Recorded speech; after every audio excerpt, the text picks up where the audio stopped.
Hello everyone, this is Dipali Pandey and you're watching me on your favorite channel अभ्यास institute. बच्चों, हम लोग पढ़ रहे हैं क्लास 12 की फिजिक्स। जी हाँ, और मैं आपको पढ़ा रही हूँ chapter number 1 electric charges and fields. तो चलो इस चैप्टर को बहुत अच्छे से पढ़ते हैं, बहुत प्यार से पढ़ते हैं। जितना प्यार आप लोग मुझे दे रहे हो उतना देते रहना और वीडियो पे कमेंट जरूर करना। मैं आपको ये बताती हूँ कि जो मैंने ये चैप्टर पढ़ाया है ये इसकी 3rd वीडियो है जो अभी आप देख रहे हो, ठीक है। और भी वीडियोस आएंगी। चैप्टर बड़ा है इसलिए इसकी वीडियोस को छोटे पार्ट्स में मैंने बनाया है। मैं आपको इसके डेरिवेशंस भी करवा रही हूँ, थ्योरी भी करवा रही हूँ और मैं इसके न्यूमेरिकल्स की भी वीडियो जो है साथ ही साथ बनाऊंगी। बट अगर आप लोग इसको अच्छे से देखोगे तभी आप चैप्टर को प्यार से और अच्छे से समझ पाओगे, ठीक है। तो चलो शुरू करते हैं चैप्टर। यहाँ पर चैप्टर का नाम ऑलरेडी आप लोगों ने देख लिया है। तो अभी क्या पढ़ेंगे? आज हम पढ़ेंगे कूलम्ब्स लॉ के बारे में। जी हाँ, कूलम्ब्स लॉ बहुत इंपॉर्टेंट लॉ है बच्चों। ये आप कह सकते हो कि पूरे फिजिक्स में ये एक बैकबोन है। यही लॉ आपको बहुत सारे टॉपिक से कनेक्ट करेगा। और मैं इस लॉ के बारे में आपको थोड़ा सा बताऊं तो ये लॉ हमें बताता है कि जब दो चार्जेस जो हैं एक दूसरे से कुछ डिस्टेंस पर रेस्ट में रखे हुए होते हैं तो उनके बीच में किस तरीके का फोर्स लगता है, कितना फोर्स लगता है, ये हम कूलम्ब्स लॉ की हेल्प से कैलकुलेट कर सकते हैं, ठीक है। तो सबसे पहले मैं आपको यहाँ पर एक्सप्लेन करूंगी थोड़ा सा कूलम्ब्स लॉ के बारे में। देखो, सपोज करते हैं कि ये हमारा एक चार्ज है, थोड़ा सा इसकी थिकनेस को बढ़ाते हैं। मैंने माना कि ये एक चार्ज है Q1 और एक चार्ज ये है Q2, ठीक है। ये दोनों चार्जेस एक दूसरे से कुछ डिस्टेंस पर किसी मीडियम में रखे हुए हैं। कूलम्ब्स लॉ अप्लाई करने की कुछ कंडीशंस होती हैं जो हमें जाननी पड़ती हैं। कूलम्ब्स लॉ ऐसा नहीं है कि हमेशा अप्लाई किया जा सकता है। आपको ध्यान रखना चाहिए कि कूलम्ब्स लॉ आप जिस भी चार्ज पर अप्लाई कर रहे हो वो चार्ज पॉइंट चार्जेस होने चाहिए। पॉइंट चार्जेस क्या होते हैं, इसके लिए आप ये समझो कि सपोज करो ये दो चार्जेस हैं और ये चार्ज जिस भी डिस्टेंस पर अगर रखे हैं, सपोज करते हैं कि ये r डिस्टेंस पर रखे हुए हैं बच्चों, तो ये जो डिस्टेंस r है ना, ये इन चार्जेस के मैग्नीट्यूड की कंपैरिजन में बहुत ज्यादा है। अगर मतलब बहुत ज्यादा डिस्टेंस पे ये चार्जेस रखे हैं तो ये जो चार्ज है वो पॉइंट चार्जेस की तरह कहलाए जाते हैं, ठीक है। आप समझे तो बताओ पॉइंट चार्जेस क्या है? वो चार्जेस जो कैसे भी हो बट वो अगर एक दूसरे से अगर बहुत छोटे छोटे चार्जेस हैं तो अगर उनका मैग्नीट्यूड और उनके बीच की डिस्टेंस कि अगर हम कंपेयर करें तो जो चार्जेस का मैग्नीट्यूड है उनके बीच की डिस्टेंस के कंपैरिजन में अगर बहुत कम है तो आप उन चार्जेस को पॉइंट चार्जेस कह सकते हो, ठीक है। तो कूलम्ब ने इस तरीके से बताया कि अगर दो point charges Q1 and Q2 एक दूसरे से r डिस्टेंस पर रखे हुए हैं, ठीक है, तो आपको इस डायग्राम से दो इंफॉर्मेशन मिल रही है। पहली इंफॉर्मेशन क्या मिल रही है कि चार्जेस का मैग्नीट्यूड पता चल रहा है इस डायग्राम से। दूसरी इंफॉर्मेशन क्या मिल रही है कि इनके बीच की डिस्टेंस क्या है। अब देखो, चार्ज दो टाइप के होते हैं, पॉजिटिव एंड नेगेटिव। अगर दोनों चार्जेस सिमिलर हैं, मतलब लाइक चार्जेस हैं, तो उनके बीच में रिपल्सिव फोर्स लगेगा। वो एक दूसरे को पसंद नहीं करेंगे, वो एक दूसरे को रिपेल करेंगे। अगर दोनों चार्जेस अपोजिट मैग्नीट्यूड के हैं, मतलब एक प्लस है दूसरा माइनस है, तो दोनों एक दूसरे को क्या करने वाले हैं? अट्रैक्ट करने वाले हैं। तो मतलब उन दोनों के बीच या तो अट्रैक्टिव फोर्स लगने वाला है या फिर रिपल्सिव फोर्स लगने वाला है। आप लोग समझे तो मुझे बताना। मतलब अगर दो चार्जेस कांस्टेंट है, रेस्ट में है और एक दूसरे से कुछ डिस्टेंस पर रखे हुए हैं, मोशन में नहीं है, रखे हुए हैं, उनके बीच की डिस्टेंस क्या है? कांस्टेंट बनी हुई है, तो उनके बीच या तो अट्रैक्टिव फोर्स लगेगा या तो रिपल्सिव फोर्स लगेगा, ठीक है। इतना समझ में आया? मतलब मैं मान रही हूं कि अगर इन दोनों चार्जेस के बीच F फोर्स लग रहा है मैंने माना कि इन दोनों चार्जेस के बीच F फोर्स लग रहा है। F फोर्स कुछ भी हो सकता है, अट्रैक्टिव भी हो सकता है, रिपल्सिव भी हो सकता है। ये फोर्स डिपेंड करता है चार्जेस के मैग्नीट्यूड पर, चार्जेस के नेचर पर, ठीक है। तो मैं कहूंगी कि इन दोनों के बीच जो फोर्स लग रहा है वो फोर्स अगर F लग रहा है तो वो फोर्स डायरेक्टली प्रोपोर्शनल होगा। किसके डायरेक्टली प्रोपोर्शनल होगा? ये दोनों जो चार्जेस है इनके मैग्नीट्यूड के प्रोडक्ट के। मतलब आप इस चीज को ये समझो कि अगर ये दोनों चार्जेस बड़े हैं, मतलब इनका मैग्नीट्यूड ज्यादा है, तो इनके बीच में ज्यादा फोर्स लगने वाला है। अगर चार्जेस छोटे छोटे हैं, स्मॉल चार्जेस हैं, तो उनके बीच में जो फोर्स लगने वाला है वो कम लगने वाला है। तो अगर हम इसको इक्वेशन नंबर 1 मान लें, ठीक है, इसको हम इक्वेशन नंबर 1 मान लें और दूसरी चीज पर आए, और वो दूसरी चीज क्या है? वो दूसरी चीज अगर डिस्टेंस है, ठीक है, तो ये फोर्स उनके बीच की डिस्टेंस पर भी डिपेंड करता है। ऐसा कूलम ने बताया कि ये जो फोर्स होता है ये इनके बीच की डिस्टेंस के स्क्वायर के इनवर्सली प्रोपोर्शनल होता है। यहां से क्या पता चल रहा है कि अगर इनके बीच की डिस्टेंस बढ़ती है तो इनके बीच का फोर्स क्या हो जाता है? कम हो जाता है। अगर इनके बीच की डिस्टेंस कम होती है, मतलब पास पास रखे होते हैं, तो इनके बीच का जो फोर्स है, मतलब डिस्टेंस अगर कम होती है तो फोर्स क्या हो जाता है? बढ़ जाता है। तो हमें सिर्फ दो ही चीजें ध्यान रखनी है कूलम्ब्स लॉ में, और हमें इसको कैसे समराइज करके बोलना है, मेरे साथ देखो। The attraction or repulsion force between two point charges is directly proportional to product of their magnitude and inversely proportional to the square of distance between them. यही चीज मैंने यहाँ पर लिखी है, ये आप पढ़ लेना। ये सेम चीज लिखी हुई है जो चीज मैंने अभी बोल करके बताई। अब अगर मैं इक्वेशन 1 और इक्वेशन 2 को कंबाइन कर दूं, फ्रॉम इक्वेशन 1 एंड 2, अगर मैं इसे कंबाइन करूं तो मुझे कंबाइन करके Q1 और Q2 न्यूमैरेटर में मिल जाते हैं और R स्क्वायर डिनोमिनेटर में मिल जाता है।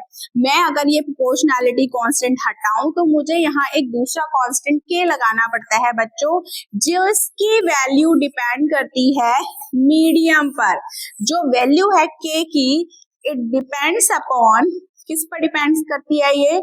It depends upon the medium. कौन सा medium? In which charges are capped, in which charges are capped, ठीक है। तो हमें यहाँ पर ये ध्यान देना है कि जो K की वैल्यू होती है, जो प्रोपोर्शनैलिटी कांस्टेंट होता है, वो किस पे डिपेंड करता है? वो डिपेंड करता है मीडियम पर जिसमें चार्जेस रखे हुए होते हैं। मीडियम कुछ भी हो सकता है, मीडियम एयर भी हो सकता है, वैक्यूम भी हो सकता है, या कोई और मीडियम जिसमें चार्जेस रखे हुए हैं, ठीक है। तो ये चीज हमें पता होनी चाहिए।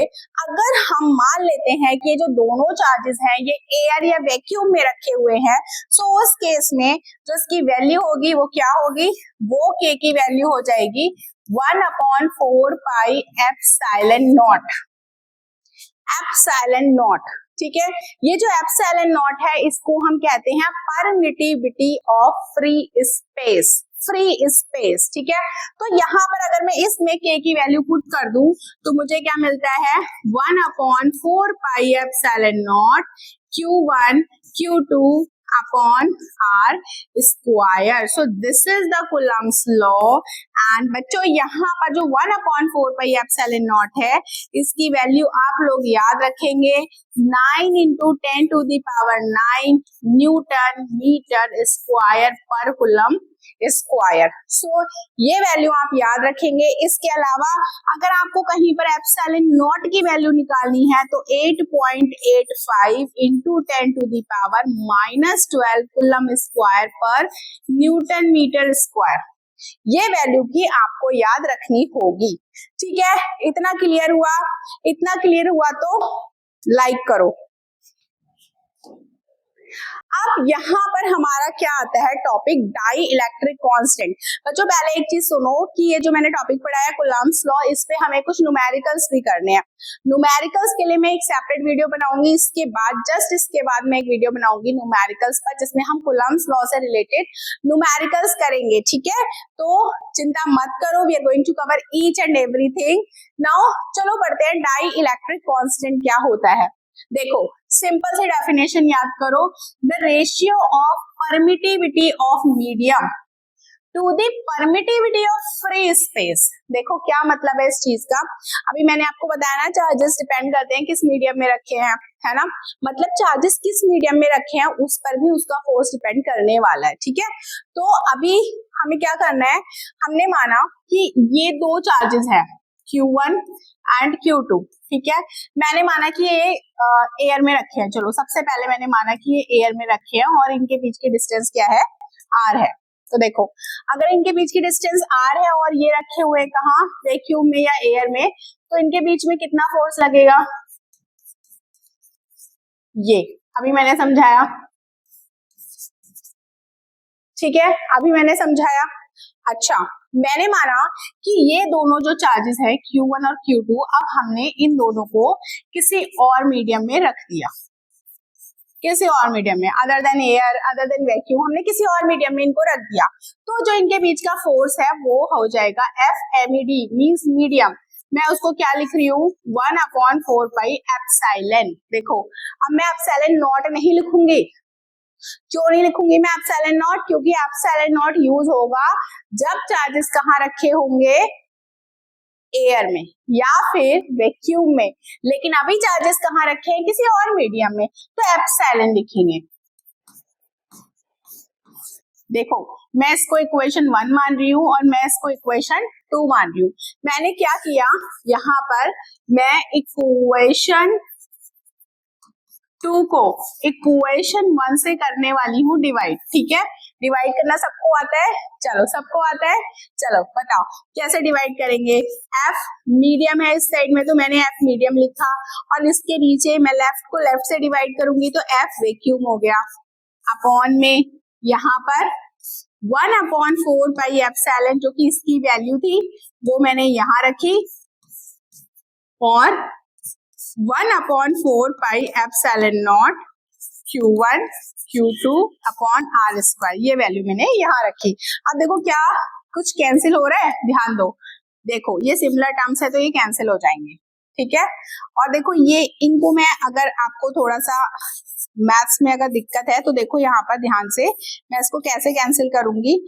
आई विल टेक 1/4 पाई एप्सिलॉन, जो है इसको एज इट इज रहने दो, जो नीचे वाला आप कहेंगे फ्रैक्शन है वो मल्टीप्लाई में चला जाएगा एंड रेसिप्रोकल हो जाएगा उसका, ठीक है। तो ये 4 पाई से 4 पाई कैंसिल।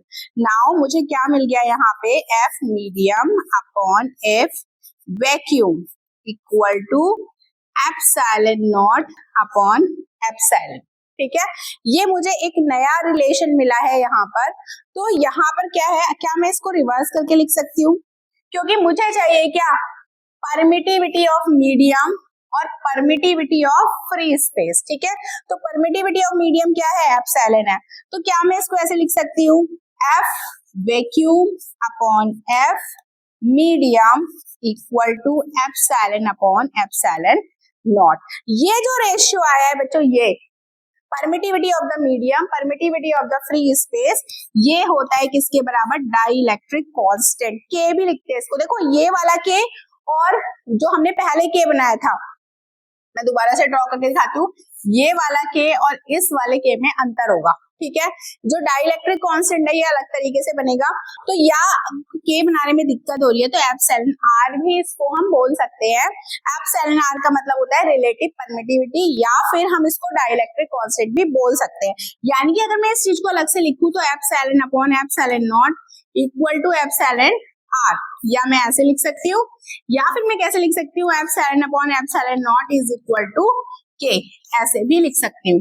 तो यहाँ पर अगर हमें परमिटिविटी, ठीक है, किसी मीडियम की निकालनी है, ठीक है। और हमें पता है एप्सिलॉन नॉट की वैल्यू क्या होती है, और हमें डाइलेक्ट्रिक कांस्टेंट दे रखा है, तो हम कौन सा फॉर्मूला लगा सकते हैं? हम सिंपल ये फॉर्मूला लगा सकते हैं, एप्सिलॉन बराबर एप्सिलॉन नॉट के। ठीक है, ये फॉर्मूला हम लगा सकते हैं।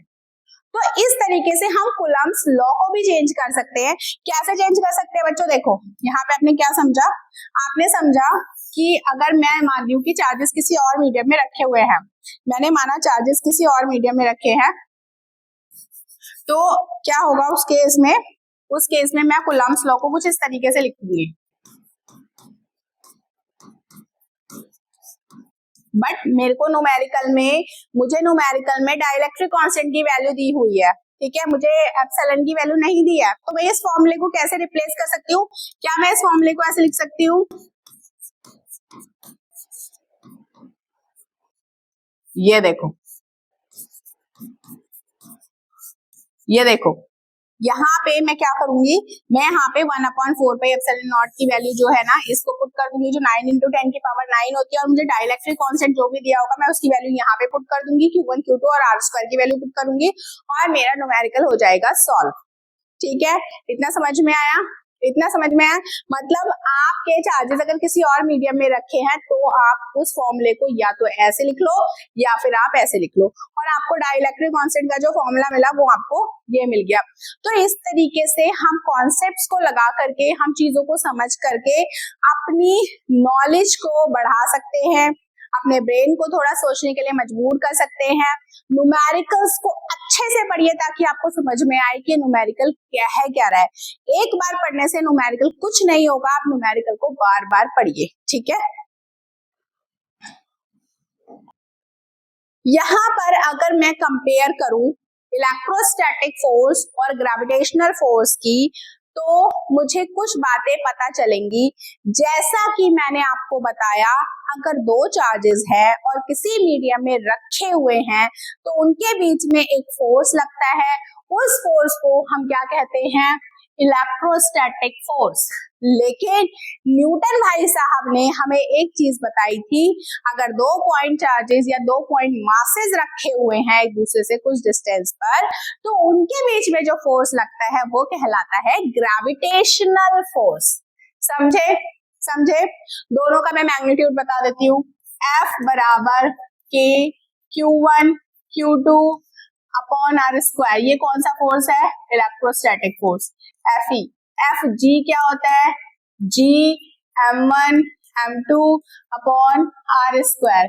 ये कौन सा फोर्स है? Gravitational force. ठीक है, तो कंपेयर करेंगे, सिमिलैरिटीज पढ़ेंगे, डिससिमिलैरिटीज पढ़ेंगे, ठीक है, दोनों के बारे में। चलो, पहला क्या है कि दोनों इनवर्स स्क्वायर लॉ फॉलो करते हैं। ठीक है, इनवर्स स्क्वायर लॉ का मतलब देखो, यहाँ पर जो Fe है वो इनवर्सली प्रोपोर्शनल है, देखो 1/R² के, ये देखो, और यहाँ पर Fg भी क्या है? 1/R² है, इनवर्सली प्रोपोर्शनल। यानी कि दोनों फोर्सेस क्या करते हैं? इनवर्स स्क्वायर लॉ को फॉलो करते हैं। ये पहली सिमिलरिटी है। ठीक है, both forces are proportional to product of charges और मासेस। ये तुम्हें पता चल रहा होगा, ऊपर वाला देखो, प्रोपोर्शनल टू कि Fe is directly proportional to Q1 Q2, मतलब, और Fg is directly proportional to M1 M2। तो दोनों ही फोर्सेस क्या करते हैं? डायरेक्टली प्रोपोर्शनल होते हैं किसके? Product of the charges and product of the masses. Both forces act along the line joining the centre of two bodies. मतलब अगर आपका चार्ज ऐसे रखा है Q1 और एक रखा है Q2, तो ये जो लाइन इनको ज्वाइन करेगी, इसी लाइन के बीच में लगेगा इलेक्ट्रोस्टैटिक फोर्स। अगर दो मास रखे हैं M1 और M2, तो इन दोनों मासेस के बीच में जो फोर्स लगेगा वो कहलाएगा कौन सा फोर्स? Gravitational force. ठीक है, तो Fe एंड Fg। ठीक है, तो इनको मिलाने वाली लाइन पे लगेगा।